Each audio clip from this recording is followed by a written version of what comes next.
సాగరా ఆ గెలుపే నీదిరా నీ రేపటి లక్ష్యం మరువకు సోదరా నిప్పులు చిందిన. నమస్కారం అందరికీ. ఇక ఈరోజు మనం డిస్కస్ చేసే టాపిక్ వచ్చేసి లిక్విడేషన్ కంపెనీ ఖాతాలు. దీన్ని తెలుగులో అయినా ఇంగ్లీష్లో అయినా లిక్విడేషన్ అని అంటారు. లిక్విడేషన్ అంటే కంపెనీల పరిసమాప్తి అని అర్థం. లిక్విడేషన్ అంటే పరిసమాప్తి. మరి ఈ పరిసమాప్తి సమయంలో ఖాతాలు ఎలా చేయాలి అంటే జనరల్గా మనం చూసుకుంటే ఏ వ్యాపారాన్నైనా మూసివేయాలని అనుకుంటే సింపుల్గా మనం ఏం చేస్తాం, ఆస్తులని అమ్మేస్తాం, అప్పులని కట్టేస్తాం, తర్వాత వ్యాపారానికి మొత్తం పులి స్టాప్ పెట్టేసి లాక్ వేసేసి వెళ్ళిపోతాం. కానీ కంపెనీస్కి మాత్రం అట్లా కాకుండా కంపెనీకి కొంచెం వేరే విధంగా ఉన్నది. జనరల్గా మనం ఏమన్నా మన సొంత వ్యాపారం కాస్త బంద్ చేయాలనుకుంటే అనామత బయట లాక్ వేసుకుని వెళ్ళిపోతాం. కానీ కంపెనీని అట్లా బంద్ చేయడానికి వీలు లేదు. కంపెనీని ఒక ప్రొసీజర్ ప్రకారంగానే పరిసమాప్తి చేయాలి. కంపెనీ లిక్విడేషన్ ఒక ప్రొసీజర్ ఉంటుంది, ఆ ప్రొసీజర్ మాత్రమే ఫాలో కావాలి. అది మనం ఇష్టం వచ్చినట్టు చేస్తే మనకు కంపెనీ లా బోర్డు కానీ మరియు ట్రిబ్యునల్ కానీ మనకు ఒప్పుకోదు. మరి ఈ కంపెనీ పరిసమాప్తి అంటే కంపెనీ లిక్విడేషన్ చేయాలంటే కూడా 3 రకాల పద్ధతులు ఉన్నాయండి. మనకు కంపెనీ లిక్విడేషన్ చేయడానికి కూడా 3 రకాల పద్ధతులు ఉన్నాయి. అదేంటంటే అసలు first of all company liquidation అంటే ఓకే కదా. కంపెనీ లిక్విడేషన్ అంటే ఏంటి? కంపెనీ యొక్క పరిసమాప్తి అంటే కంపెనీ యొక్క ముగింపు, కంపెనీని మూసివేయడం, వైండ్ అప్ ఆఫ్ కంపెనీస్ అని ఇంగ్లీష్లో అంటారు. మరి ఈ కంపెనీ పరిసమాప్తి 3 రకాలుగా జరుగుతుంది. ఆ 3 రకాలుగా ఎట్లా జరుగుతుంది అంటే యాజ్ పర్ కంపెనీ చట్టం 2013 ప్రకారం, సెక్షన్ 270 ప్రకారం ఇది మొదటి రకమైన పరిసమాప్తి. ఏంది? నిర్బంధ పరిసమాప్తి.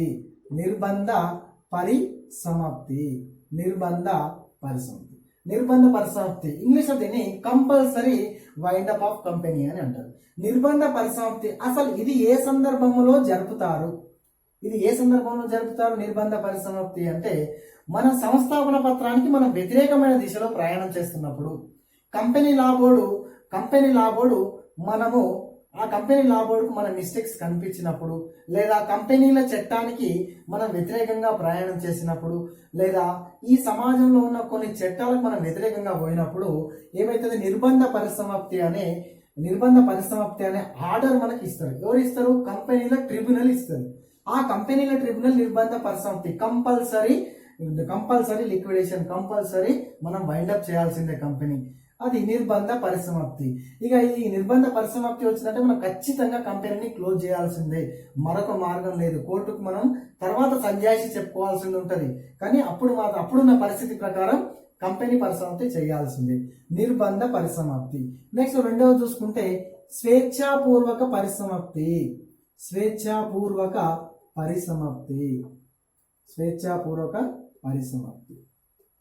రైట్, స్వేచ్ఛాపూర్వక పరిసమాప్తి. దీన్ని ఏమంటారు అంటే వాలంటరీ లిక్విడేషన్ అని అంటారు.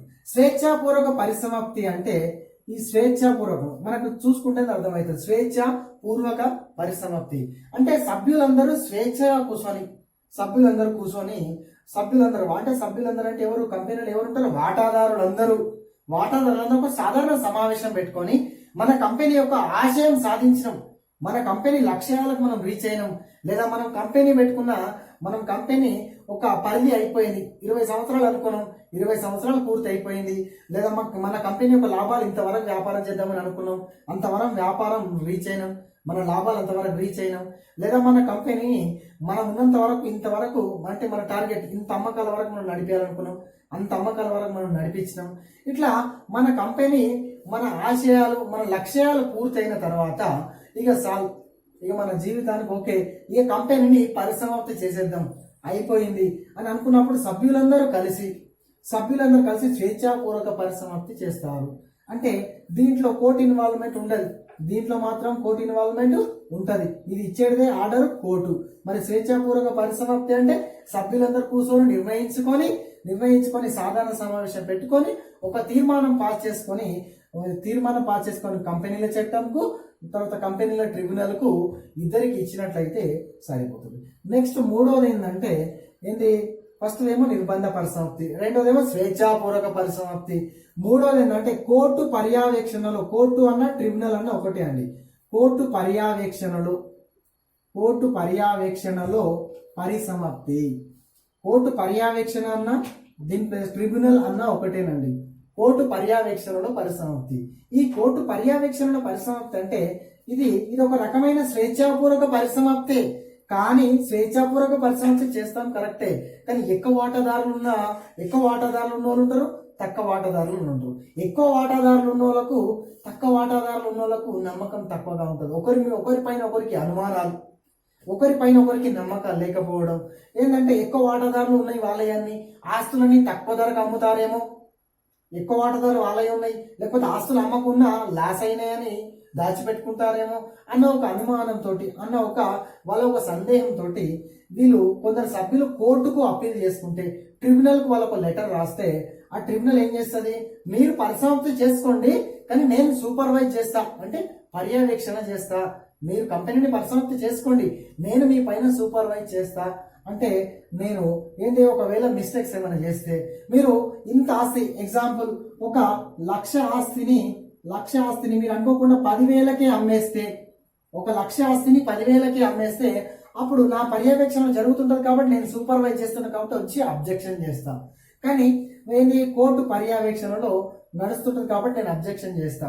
ఒకవేళ కోర్టు పర్యవేక్షణ లేకపోతే ఇక మిగిలిన వాటాదారులు, ఎక్కువ వాటాదారులు, మెజారిటీ వాటాదారులు ఏం చెప్పారో అదే నడుస్తారు, మైనార్టీ వాటాదారులు ఏం చేస్తారు, ఏం చేయలేకపోతారు.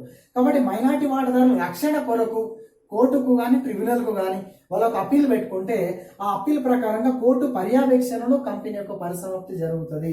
ఇలా మనం చూసుకుంటే కంపెనీ లిక్విడేషన్ అన్ని, కానీ మనకి ఇంత థియరీ లేదండి. మనకి ఉన్నది థియరీ ఇదంతా ఇక్కడ కంపెనీ లాలో ఉంటుంది మనకు, కానీ మనకు ఉన్న ఇక్కడ ఉన్నది ఏంది, మనకు ఉన్న ఓన్లీ ప్రాబ్లమ్స్ మాత్రమే ఉన్నది. కానీ థియరీ డిస్కస్ చేసుకోవాలి కాబట్టి డిస్కస్ చేసుకుంటున్నాం. నిర్బంధ పరిసమాప్తి అంటే మన ఆశయాలకు, సంస్థాపన పత్రానికి లేదా కొన్ని సమాజంలో కొన్ని చట్టాలకు, కంపెనీ లా బోర్డుకు, ట్రిబ్యునల్కు వ్యతిరేకంగా ప్రయాణం చేసినప్పుడు నిర్బంధ పరిసమాప్తి చేయాల్సి వస్తుంది. మరి స్వేచ్ఛాపూర్వక పరిసమాప్తి అందరు స్వచ్ఛందంగా కూర్చొని మాట్లాడుకొని చేయాల్సి ఉంటుంది. కోర్టు పర్యవేక్షణ స్వేచ్ఛాపూర్వక పరిసమాప్తి చేస్తూ కోర్టు పర్యవేక్షణ మా పైన చేయండి అని అనడం, రైట్. ఈ 3 రకాల పరిసమాప్తి ఉంటుందండి. ఈ 3 రకాల పరిసమాప్తి చేయాలంటే కూడా మరి ఏ వాటాదారుడు చేయాలి, ఏ వాటాదారుడు కూడా పరిసమాప్తి చెయ్యడు. ఈ మూడు పరిసమాప్తులలో కూడా, ఈ 3 సందర్భాలలో కూడా ఒక వ్యక్తిని నియమిస్తారు. ఆ వ్యక్తినే లిక్విడేటార్ అని అంటారు. ఒక వ్యక్తిని, మధ్యవర్తిని కంపెనీ క్లోజ్ చేయడానికి ఆయనను నియమిస్తారు, ఆయనని లిక్విడేటర్. మరి ఈయన చేయాల్సిన పని ఏంది, అసలు లిక్విడేటర్ చేయాల్సిన పని ఏంది అంటే ఆ కంపెనీ యొక్క ఆస్తులు అప్పులు రెండింటిని సొంతం చేసుకుంటాడు. ఆ కంపెనీ యొక్క అప్పులను రెండింటిని బాధ్యత తీసుకొని ఆస్తులను అమ్మకం చేయడం, ఆస్తులను అమ్మేయడం, అప్పులు చెల్లింపు చేస్తాడండి. మరి ఆస్తులను అమ్మేస్తాడు, అప్పులు చెల్లింపు చేస్తాడు. మనకు అనుమానం రావచ్చు, సార్ ఆస్తులన్నీ అమ్మేస్తే మరి అప్పులు కట్టడానికి డబ్బులు తక్కబడితే ఆయన జేబు నుంచి వేస్తాడా అంటే ఆయన జేబు నుంచి వేయడు.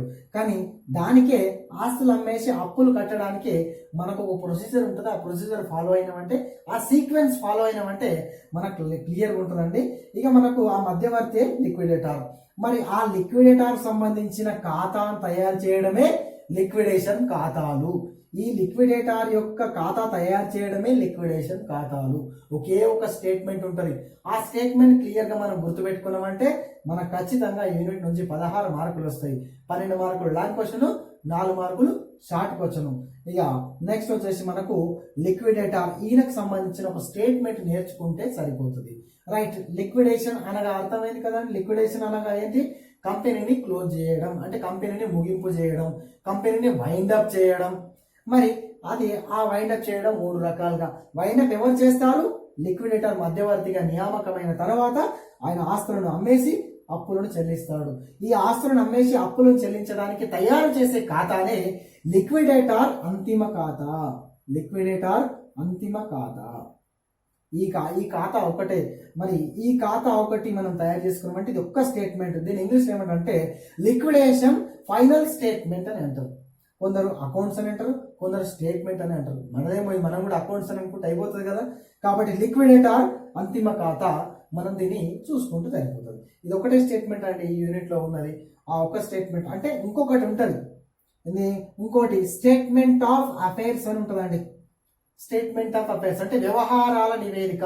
వ్యవహారాల నివేదిక, లిక్విడేటర్ అంతిమ ఖాతా రెండు ఉంటాయి ఈ యూనిట్లో. ఈ వ్యవహారాల నివేదిక ఏంటంటే ఇది ఊహాజనితం మాత్రమే. వ్యవహారాల నివేదిక ఓన్లీ అజంప్షన్ మాత్రమే. ఇది లిక్విడేటర్ అంతిమ ఖాతా వాస్తవము, యాక్చువల్ పొజిషన్. ఇది ఏమిది? వ్యవహారాల నివేదిక పరిసమాప్తి చేస్తే మా పరిస్థితి ఎలా ఉంటుందో తెలుసుకోవడానికి తయారు చేస్తారు. వ్యవహారాల నివేదిక ఎందుకు తయారు చేస్తారు? ఈ వ్యవహారాల నివేదిక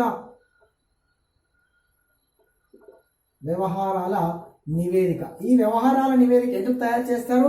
కంపెనీ పరిసమాప్తి చేస్తే మా పరిస్థితి ఎలా ఉంటుందో తెలుసుకోవడానికి తయారు చేసేది వ్యవహారాల నివేదిక. మరి లిక్విడేటర్ అంతిమ ఖాతా పరిసమాప్తి చేసిన తర్వాత ఎలా ఉంటుందో, ఆ పరిసమాప్తి చేసిన తర్వాత అంటే ఇది ఊహాజనితం, ఇది వాస్తవం.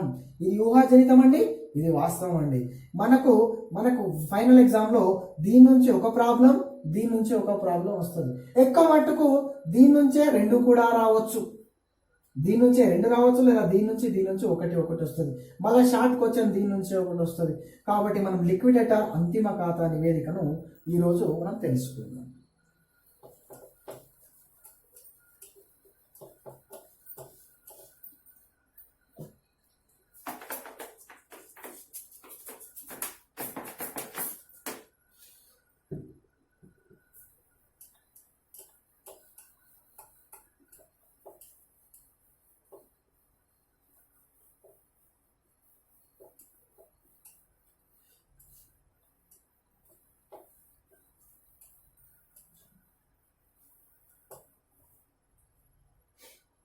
రైట్ అండి. లిక్విడేటర్ అంటే ఎవరో మనకు తెలిసింది.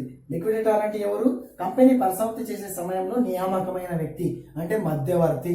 అంటే ఆయన నియామకం కేంద్ర ప్రభుత్వం చేత కావచ్చు, కంపెనీల చట్టం చేత కావచ్చు, లేదా కంపెనీల రిజిస్టర్ చేత కావచ్చు.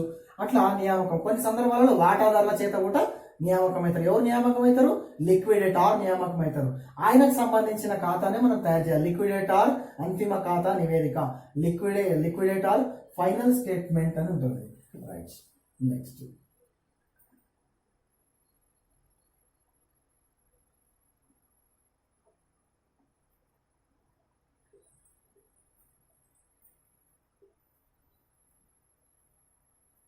లిక్విడేటర్ అంతిమ ఖాతా నివేదిక. దీని ఇంగ్లీష్లో ఏమంటారు అంటే లిక్విడేటర్ ఫైనల్ స్టేట్మెంట్ అని అంటారండి. Liquidator final statement. మరి ఆ స్టేట్మెంట్ ఎట్లుంటుందో ఇది ఒక్క స్టేట్మెంట్ గుర్తుపెట్టుకుంటే మనకు సరిపోతుందండి.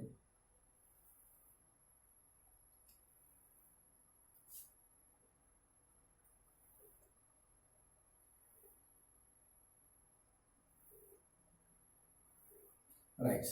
ఇక్కడ సైడ్ చూసుకుంటే మనము ఇక్కడ సైడ్ వసూళ్ళు ఇంగ్లీష్లో అంటే రిసిప్ట్స్, తర్వాత రూపాయలు. ఇక్కడ సైడ్ చెల్లింపులు, పేమెంట్స్. ఇంకా మనకు సింపుల్గా గుర్తుండాలంటే యారో మార్కు డౌన్ పెట్టుకోండి. ఇక్కడ యారో మార్కు డౌన్ అంటే డబ్బులు వస్తున్నాయి అని. తర్వాత ఇక్కడ యారో మార్కు అప్ పెట్టుకోండి అంటే డబ్బులు పోతున్నాయి అని. లేదా మీరు ఇక్కడ అడ్జస్ట్మెంట్ కాస్తారు మాకంటే ఇక్కడ పెట్టుకోండి డబ్బులు వస్తున్నాయని, ఇక్కడ చూసుకుంటే డబ్బులు పోతున్నాయని. రైట్.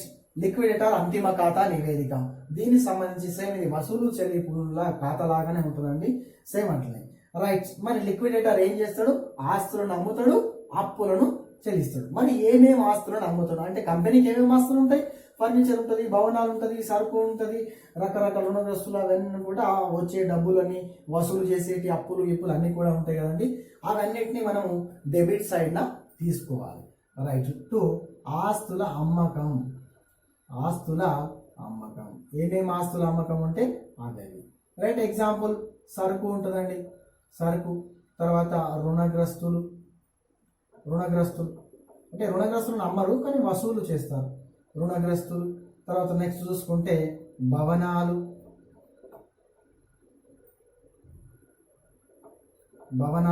తర్వాత భూమి, ఇలా మొదలైన ఆస్తులు ఉంటాయి. రైట్, మనం చూసుకున్నట్లయితే ఆస్తుల అమ్మకంపై వసూళ్లు. ఆస్తుల అమ్మకం ఏమైంది? సరుకు అమ్మేసిరు, రుణగ్రస్తులు అమ్మేసిరు, భవనాలు అమ్మేసిరు, భూమి అమ్మేసిరు. రైట్, మరి నెక్స్ట్ చూసుకుంటే బ్యాంకు, నగదు. దీంట్లో తీసుకోవచ్చా? నగదును మళ్ళీ అమ్మేస్తామా? మనం పైసలు తీసుకుపోయి అమ్మేసి మళ్ళీ కొత్త పైసలు కొనుక్కొచ్చుకుంటామా? కొనుక్కరాం. కాబట్టి దాన్ని సపరేట్గా రాయాలి. టు నగదు లేదా బ్యాంకు అని సపరేట్గా రాయాలి. నెక్స్ట్ ఇంకా ఏ రూపమైన వసూళ్లు వస్తాయి? మనము కంపెనీని క్లోజ్ చేసేటప్పుడు ఇంకా ఏ రూపంగా మనకు పైసలు వస్తుంటాయి? ఒకటి ఆస్తులు అమ్మడం ద్వారా వస్తాయి. నెక్స్ట్ మన దగ్గర ఆల్రెడీ కంపెనీలో నగదు కానీ బ్యాంకు కానీ ఉంటుంది. నెక్స్ట్ ఇంకేమైనా ఉంటే వాటాదారుల నుంచి పిలుపుల బకాయి.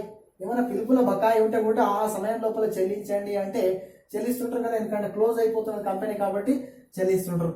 పిలుపులలో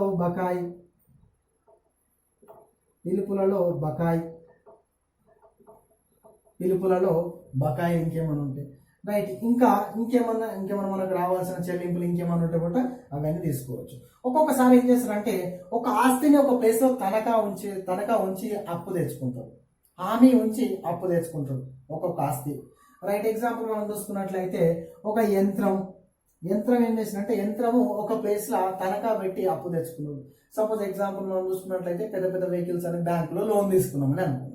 రైట్, పెద్ద మన దగ్గర పెద్ద మిషన్ ఉంది, ఆ మిషన్ సంబంధించి బ్యాంకులో లోన్ తీసుకున్నాం. సరే, ఆ మిషన్ మనం ఎట్లా అమ్మేసేయాలి? ఎందుకంటే ఆల్రెడీ బ్యాంకు అక్కడ ఏముంది, ఆల్రెడీ అక్కడ సెక్యూర్ గా రాసింది ఉంది. అంటే ఆ మిషన్ ఆల్రెడీ ఏంది, బ్యాంక్ లోన్ కు సెక్యూర్ గా ఉంది. ఇప్పుడు ఆ మిషన్ ఎట్లా అమ్మేసేయాలంటే మనం దీంట్లో అమ్మొద్దు, ఎందుకంటే అది ఆయన దగ్గర ఉంది, మనకు అమ్మడానికి మనకు రైట్స్ లేవు కదా. రైట్, అప్పుడు దాన్ని ఏం చేయాలంటే డైరెక్ట్ సపోజ్ మిషన్ అనుకుందాం, యంత్రం అమ్మకం అవుటర్ కాలం కాదండి, ఇన్నర్ కాలం రాయాలి. ఇన్నర్ కాలం రాసిన తర్వాత మైనస్, అక్కడ మనం ఆల్రెడీ సెక్యూర్డ్ లోన్ తెచ్చుకున్నాం కదా, సెక్యూరిటీ పెట్టి లోన్ తెచ్చుకున్నాం కాబట్టి అది క్లియర్ చేస్తేనే కదా దాని డాక్యుమెంట్స్ అన్ని మనకు వచ్చేది. కాబట్టి ఏంది ఇక్కడ హామీ ఉన్న రుణము లేదా హామీ గల రుణం చెల్లించాలి. హామీ గల రుణం చెల్లించిన తర్వాత మనకి ఇంకేమైనా డబ్బులు మిగిలితే, ఎగ్జాంపుల్ ఒక 1 lakh యంత్రం ఉన్నది మన దగ్గర, 90,000 మనకాడ సెక్యూర్ లోన్ ఉన్నది, 90,000 పట్టుకొని రిమైనింగ్ 10,000 మనకి ఇచ్చేస్తారు. ఒకవేళ మనకు మైనస్ కూడా ఉండొచ్చు. మనం తెచ్చిన యంత్రం ఏమో 1 lakh ఉంది, మనం తెచ్చిన సెక్యూర్ లోన్ ఏమో 1,10,000 ఉన్నది. సార్, మైనస్ వచ్చినప్పుడు ఏం చేయాలంటే ఈ మైనస్ వచ్చిన 10,000 దీంట్లో నుంచి హామీ గల రుణదాతల్లో వచ్చిన -10,000 తీసుకొచ్చి నెక్స్ట్ అప్పుల వైపున హామీ లేని రుణదాతలలో అంటే అన్సెక్యూర్డ్ క్రెడిటార్స్లలో ఇంక్లూడ్ చేయాలి. రైట్, ఇంకేమన్నా ఇక్కడ ఉంచినట్లయితే రైట్, ఇక డెబిట్ వైపున చూసుకుంటే మనకు ఇక టోటల్ అయిపోయిందండి. రైట్, ఇక్కడ చూసుకున్నట్లయితే ఇక్కడ ఏముంది, వసూళ్లు, లిక్విడేటర్ అంతిమ ఖాతా నివేదికలో వసూళ్లు, ఆస్తుల అమ్మకం ద్వారా డబ్బులు వస్తున్నాయి. నెక్స్ట్ నగదు బ్యాంక్ ఆల్రెడీ మన దగ్గర ఉన్నది. నెక్స్ట్ పిలుపుల్లో బకాయి వాటాదారులు చెల్లిస్తున్నారు. ఒక యంత్రము కుదవ కింద అంటే తనఖా కింద, హామీ కింద, సెక్యూర్ కింద ఉంది కాబట్టి ఆ మిషన్ ఏంది, ఆ మిషన్ మనం సేల్ చేసి సెక్యూర్ లోన్ క్లియర్ చేసి రిమైనింగ్ అమౌంట్నే మనం తీసుకుంటున్నాము. ఒకవేళ రిమైనింగ్ అమౌంట్ లేకుండా మనమే మైనస్లో ఉంటే దాన్ని మనము అన్సెక్యూర్డ్ క్రెడిటార్స్లో ఇంక్లూడ్ చేసుకోవాలి. రైట్, ఇట్లా వచ్చిన డబ్బులను సింపుల్గా చెప్పాలంటే ఇట్లా మనం ఆస్తులన్నీ అమ్మేసి వచ్చిన డబ్బులను, ఇట్లా ఆస్తులన్నీ అమ్మేయడం ద్వారా వచ్చిన డబ్బులను మరి ఎవరు చేస్తున్నారు? ఇదంతా లిక్విడేటర్ అన్నట్టు ఆయన చేస్తున్నాడు. ఇక్కడ ఆస్తులన్నీ అమ్మేసాడు. నెక్స్ట్ ఆయన చేయాల్సిన పని ఏంది, అప్పులన్నీ చెల్లింపు చేయాలి. మరి ఏ అప్పులు మొదట చెల్లింపు చేయాలి, ఏ అప్పులు తర్వాత చెల్లింపు చేయాలి, దాంట్లో కూడా కొంచెం కాంట్రవర్సీ అనేది వస్తుంది. కానీ మనకేమైంది, ఆల్రెడీ సింపుల్గా మనకు ఆల్రెడీ ఏం చేసారు, మనకు క్లియర్గా వాళ్ళకి ఒక ప్రొసీజర్ చెప్పారు. ఫస్ట్ ప్రియారిటీ వీళ్ళకి ఇవ్వండి, సెకండ్ ప్రియారిటీ వీళ్ళకి ఇవ్వండి, థర్డ్ ప్రియారిటీ వీళ్ళకి ఇవ్వండి. మరి అందరికి ఇచ్చిన తర్వాత మరి ఈయనకు జీతం ఉంటుందేం కదా, ఆయన పనిచేసినందుకు శాలరీ కమిషన్ ఎంతో కొంత ఉండాలో లేదా, మరి ఆయన జీతం ఎవరిస్తారు? ఒకవేళ మన ఆస్తులన్నీ అమ్మేసి అప్పులన్నీ కట్టుకుంటూ వచ్చినాం, ఆయన డబ్బులన్నీ అయిపోయినాయి, మరి లిక్విడేటర్కు వేతనం ఎవరిస్తారు? ఏ కంపెనీ వాటాదారులను క్లోజ్ చేసిన తర్వాత మళ్ళీ తెచ్చిస్తారా డబ్బులు నిజాయితీగా? ఎవ్వరు తెచ్చియరండి. అందుకనే లిక్విడేటర్ సంబంధించింది ఏముంది మనకు, ఇట్లా ఆస్తులన్నీ అమ్మేయంగానే నీకు తర్వాత ఎవరైనా జీతం ఇయ్యం కాబట్టి ఆస్తులను అమ్మేయంగానే ఫస్ట్ నీ జీతం తీసుకో. ఫస్ట్ జీతం తీసుకున్నాక తర్వాతనే మిగిలిన అప్పులను చెల్లించుకుంటారా. First priority ఎవరకు? నీ శాలరీ తీసుకో. నీ శాలరీ ఫస్ట్ ప్రియారిటీ. కాబట్టి ఫస్ట్ ఇక్కడ ఏమని రాయాలండి, తర్వాత బాయ్ ఏంది లిక్విడేటర్ వేతనం, లిక్విడేటర్ లేదా కమిషన్ లేదా జీతము, లిక్విడేటర్ వేతనము, జీతము, కమిషన్ ఏదన్నా ఒకటేనండి. రైట్, దీని కింద నేను ఒక హెడ్డింగ్ పెట్టినండి. రైట్, ఎందుకంటే లిక్విడేటర్ వేతనం అనేది మనకు లెక్కలు ఒక్కొక్కసారి డైరెక్ట్గా చెప్తాడు. 10,000 తీసుకోండి, 15,000 తీసుకోండి, 1 lakh తీసుకోండి, 2 lakh తీసుకోండి, డైరెక్ట్ చెప్తాడు. ఇంకొకసారి ఏం చేస్తాడంటే ఈ ఆస్తుల అమ్మకంపై శాతాన్ని తీసుకోండి అంటాడు. అంటే ఈ ఆస్తులన్నీ మనం అమ్మేసినాం కదా, ఈ 4 ఆస్తులను, ఈ 4 ఆస్తులు అమ్మేసిన దానిపై 2% లేదా ఈ ఆస్తులు అమ్మిన దానిపై 3% అని చెప్తా ఉంటాడు. మరి అటువంటి సందర్భంలో డైరెక్ట్ గా ఇవ్వడు కాబట్టి ఈ ఆస్తులు అమ్మేసిన దాన్ని టోటల్ చేసి దీనిపైన 2%, అది ఎంత చెప్తే అంత, ప్రాబ్లంలో మనకు ఎంత చెప్తే అంత పర్సంటేజ్ మనం శాలరీ తీసుకోవాల్సి ఉంటుంది. కాబట్టి దానికి ఫస్ట్ పాయింట్ ఏంటంటే ఒక్కొక్కసారి డైరెక్ట్ ఇస్తే మనం డైరెక్ట్ రాసుకుంటామండి. ఒకవేళ ఇవ్వకపోతే లిక్విడేటర్ వేతనం డైరెక్ట్ గా ఇవ్వకుంటే ఇట్లా ఇండైరెక్ట్ గా ఆస్తుల అమ్మకంపై 2% లేదా ఏంది ఆస్తుల అమ్మకంపై 3% అని ఇట్లా చెప్పినప్పుడు మాత్రమే ఇక్కడ లిక్విడేటర్ వేతనం తీసుకోవాలి. ఆస్తుల అమ్మకంపై ఎంత 2%, 3% ఎంతనైనా చెప్పొచ్చండి, వాళ్ళ ఇష్టం. ఆస్తుల అమ్మకంపై టోటల్, ఇది టోటల్ మొత్తం ఎంత వస్తుందో ఈ ఆస్తి మళ్ళీ ఒకసారి చూసుకోవాలి. ఈ యంత్రం అనే ఆస్తి కూడా లిక్విడేటర్ అమ్మిండా లేకపోతే ఆ తనఖా ఉన్న హామీగల ఉన్న రుణదాతుడు అమ్మిండా, ఎవరు అమ్మిందా అనేది క్లియర్ గా చూసుకోవాలి. ఒకవేళ ఈ యంత్రం కూడా ఈయననే అమ్మితే ఈ డబ్బులు కూడా దీంట్లో తీసుకోవాలి. ఒకటి, ఆస్తుల అమ్మకంపై వసూళ్లు అనే దాంట్లో నగదు బ్యాంకును తీసుకోవద్దు. ఎందుకంటే నగదు బ్యాంకును అమ్ముతారా, నగదు నమ్మేసి మళ్ళీ నగదు కొత్తది కొనుక్కరాము. కాబట్టి ఈ ఆస్తుల అమ్మకంపై వసూళ్లు అంటే ఎంత వస్తే అంత 2%, 3% ఎంత చెప్తే అంత. అంటే ఇక్కడ వచ్చిన రూపాయలు is equal to into rate by అంటే ఎంత చెప్తే అంత 100, రేటు బై ఎంత చెప్తే అంత. దీని లిక్విడేటర్ అమౌంట్ ఇక్కడ మనం రాసేసుకోవచ్చు, ఎంత వస్తే అంత. ఇంకొక రకంగా లిక్విడేటర్ వేతనం ఇంకొక రకంగా చెప్తారు. ఇంకొక రకంగా ఎట్లా అంటే ఒకటి ఆస్తుల అమ్మకంపై, రెండవది అప్పుల చెల్లింపుపై అంటే జనరల్ గా మనకు చెప్పేది ఒకటి, హామీ లేని రుణదాతలకు చెల్లింపుపై 2%, 3% ఏదైనా శాతం చెప్పవచ్చు. ఎవరిపైన చెప్తారు? హామీ లేని రుణదాతలపై ఇంత శాతాన్ని జీతం లిక్విడేటర్ కు చెల్లించాలి. అయినా లిక్విడేటర్ అంటే ఆయన ఏం చేస్తాడు?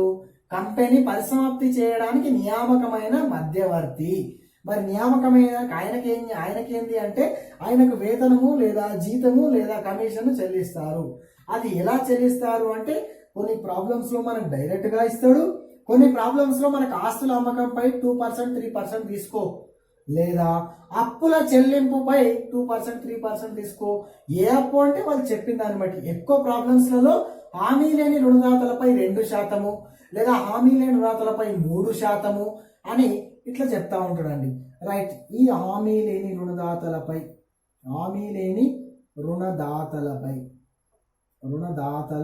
చెల్లింపుపై క్లియర్గా చూడండి, చెల్లింపుపై హామీ లేని రుణదాతల చెల్లింపుపై అండి.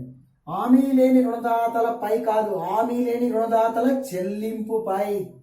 అంటే హామీ లేని రుణదాతలకు ఒక్కొక్కసారి కొన్ని సందర్భాన్ని బట్టి మనము పూర్తిగా ఇవ్వచ్చు, డబ్బులు లేకపోతే పాక్షిక సొమ్మే ఇవ్వచ్చు. కాబట్టి హామీ లేని రుణదాతల చెల్లింపుపై శాతం మనకు ఆల్రెడీ మనకు ప్రాబ్లం చెప్తే 2%, 3% ఏ పర్సెంట్ చెప్తే ఆ పర్సెంట్ ఇంటూ రేటు బై 100. ఒకవేళ సరిపోయే సొమ్ము లేకపోతే రేటు బై 100 ప్లస్ రేటు అని తీసుకోవాలి. ఎప్పుడు ఇది సరిపోని సందర్భంలో, చెల్లించడానికి పూర్తి సొమ్ము లేనట్లయితే అప్పుడు మాత్రమే 100 బై రేటు తీసుకోవాలి. రైట్ అండి, ఫస్ట్ సెకండ్ ప్రియారిటీ. ఎక్కువ సందర్భాల్లో హామీ లేని రుణదాతలు అనే పదములో ఆధిక్యపు రుణదాతలు కూడా కలిసి ఉంటారు. మీకు లెక్కలో ప్రత్యేకంగా చెప్పడు. హామీ లేని రుణదాతలు అనే పదములో ఆధిక్యపు రుణదాతలు కూడా కలిసి ఉన్నారు అని చెప్తాడు. కాబట్టి మనం ఆధిక్యపు రుణదాతల పైన కూడా జీతం లెక్కించి చెల్లించవలసి ఉంటుంది. ఇక్కడ ఎంత వస్తే అంత. రైట్ అండి. ఇక ఈ విధంగా మనం లిక్విడేటర్ వేతనం లెక్కిస్తాం.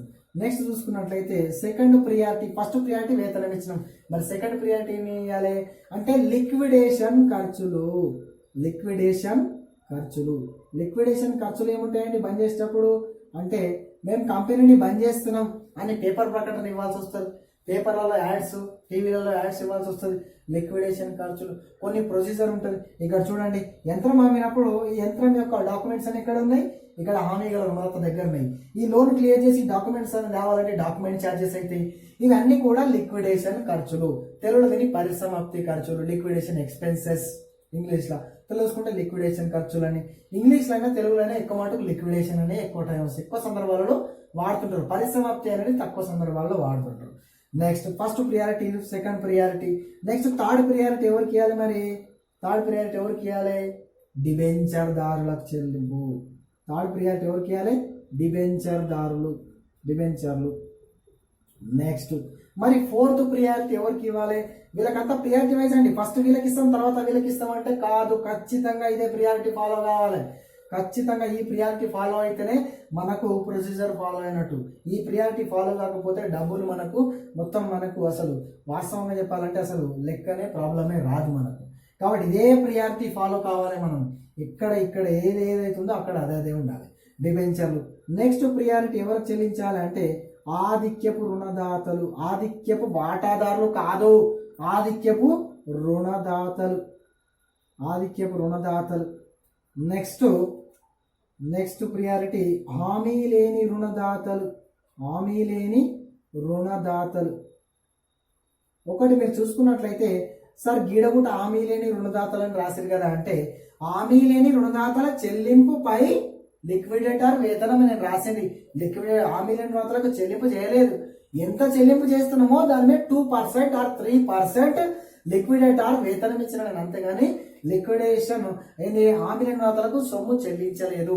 ఇగో సొమ్ము ఇక్కడ చెల్లిస్తున్నాను, ఇక్కడ ఎంతైతే సొమ్ము చెల్లిస్తున్నానో దీని మీదనే ఇక్కడ లిక్విడేటర్కు జీతం ఇవ్వవలసి ఉంటది. ఇక్కడ ఎంత సొమ్ము ఉంటే ఆడ అంతే లిక్విడేటర్ వేతనం మలాస్ సొమ్ము ఉంటుంది.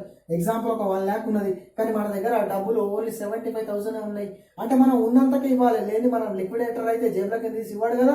కాబట్టి హామీ లేని రుణదాతలకు చెల్లింపు అంటే వాళ్ళ చెల్లింపు ఎంత అయితే ఉంటుందో దీని మీదనే ఈడ శాతం జీతం అనేది అంత కట్టివ్వాలి. ఈడ ఎంత ఉంటుందో దానిపైనే ఈడ కట్టివ్వాలి.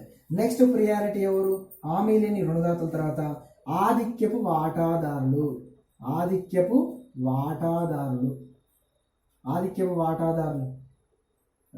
నెక్స్ట్ ప్రియారిటీ ఈక్విటీ వాటాదారులు.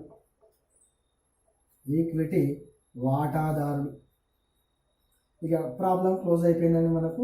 ఇక ఈ స్టేట్మెంట్ ఒక్కటి గుర్తుపెట్టుకుంటే మనకు ఖచ్చితంగా 16 మార్కులు వస్తాయి. దీంట్లో మనకు చాలా ఇబ్బందికరమైన సమస్య ఎక్కడ అంటే కేవలం లిక్విడేటర్ వేతనం లెక్కించేదే మనకు చాలా సమస్య. దీంట్లో మిగతాదంతా ఓకే. ఇక్కడ అంతా ఏముందండి, ఇందులో ఆస్తులన్నీ అమ్మేసినాం. ఇవి ఆస్తులు అమ్మడం ద్వారా గిట్ల డబ్బులు వచ్చినాయి రాసేసుకున్నాం. డెబిట్ సైడ్ ఇక్కడ రాసేసుకున్నాం. నగదు బ్యాంకు వచ్చిన డబ్బులన్నీ రాసేసుకున్నాం. నెక్స్ట్ ఈ వచ్చిన ఆస్తుల అమ్మగా వచ్చిన నగదుతో అప్పులు చెల్లిస్తున్నాం. ఎట్లా చెల్లిస్తున్నాం అంటే ప్రియారిటీ. అదే ప్రియారిటీ ఫస్ట్ జీతం. ఎవరు ఎంత చేస్తున్నారు? లిక్విడేటర్. ఫస్ట్ నీ జీతం నువ్వు జేబులో వేసుకో. తర్వాత జీతం తర్వాత ఖర్చులు ఏమైనా తీసేసి, ఖర్చులు తర్వాత ఖర్చు ఇచ్చిన డిబెంచర్లకి, తర్వాత ఆధిక్య రుణదాతలకు, తర్వాత హామీ లేని రుణదాతలకు, ఆధిక్య వాడదాలకు, ఈక్విటీ వాడదాలకు. మీకు ఒక డౌట్ రావచ్చు, సార్ ఇట్లా ఆస్తులన్నీ అమ్మగా వచ్చిన డబ్బులతోటి అప్పులన్నీ చెల్లిస్తూ ఉన్నాము, అనుకోకుండా ఇట్లా డబ్బులు ఫస్ట్ ఇచ్చేసినాం, సెకండ్ ఆయనకి ఇచ్చినాం, థర్డ్ ఆయనకి ఇస్తున్నాం, ఇట్లా ఇస్తున్నాం. గిడికి రాగానే మన దగ్గర ఉన్న డబ్బులన్నీ అయిపోయినాయి, జీరో అయిపోయినాం సార్ మనం. మరి మిగతా వాళ్ళందరికి ఎట్లా ఇవ్వాలి సార్ డబ్బులు అంటే ఇవ్వవలసిన అవసరం లేదు.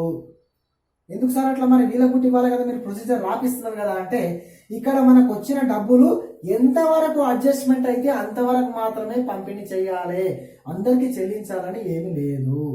ఇక్కడ వచ్చిన డబ్బులతోటి ఫస్ట్ జీతం తీసుకో, తర్వాత ఖర్చులు తీసేయి, డిబెంచర్లకి, ఆధిక్య రుణదాతలకి, ఎక్కడైతే వెళ్తాం. ఒకవేళ ఎగ్జాంపుల్ ఇక్కడ అమ్మిన డబ్బులు కేవలం జీతంకే సరిపోతే జీతంకే లెక్క క్లోజ్. వీళ్ళకందరికీ చెల్లించాల్సిన అవసరం లేదు. ఎందుకు? ఎందుకంటే మనకు వచ్చిన డబ్బులు గంతే ఉన్నాయి కాబట్టి మిగిలిన డబ్బులు మన జేబులోకి నుంచి అయితే మనం చేయలేం కదా. కాబట్టి మనకు వచ్చి ఆస్తులు అమ్మగా వచ్చిన నగదులో నుంచి చెల్లింపు చేసుకుంటూ వస్తే ఎక్కడి వరకైతే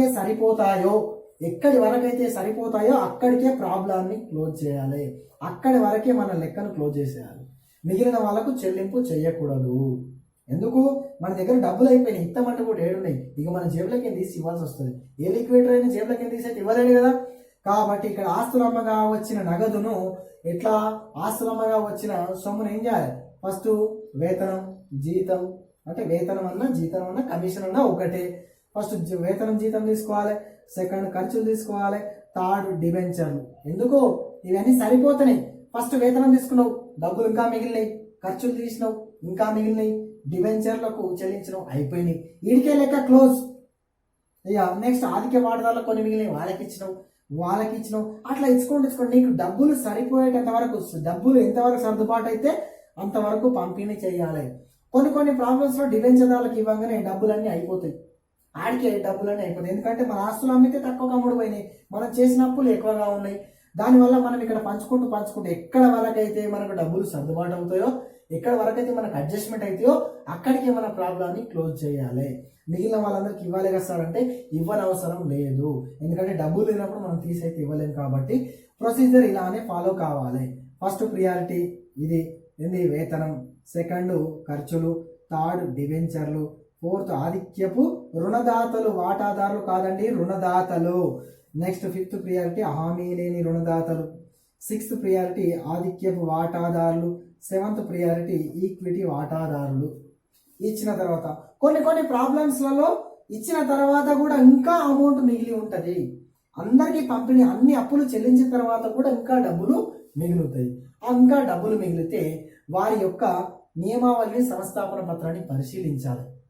వాళ్ళకి ఇట్లా పరిసమాప్తి చేసినప్పుడు మిగిలిన డబ్బులు ఎవరు తీసుకోవాలని ఏమన్నా ముందు సంస్థాపన పత్రాలుగా నియమాలుగా రాసుకుంటే అది ఎవరికి చెందుతాయి? జనరల్గా రాసుకోకపోతే మిగిలిన డబ్బులన్నీ ఈక్విటీ వాటాదారులకే ఇచ్చేయాలి.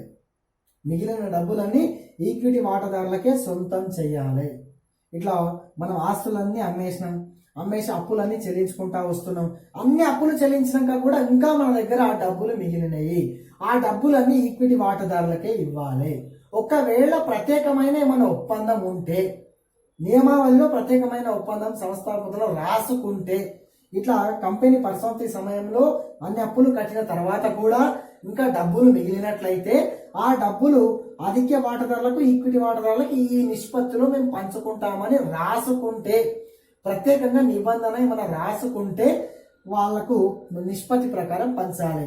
ఏమి నిబంధన లేకపోతే మొత్తం డబ్బులు ఈక్విటీ వాటాదారులకే చెల్లించాలి. మరి ఎందుకు సార్?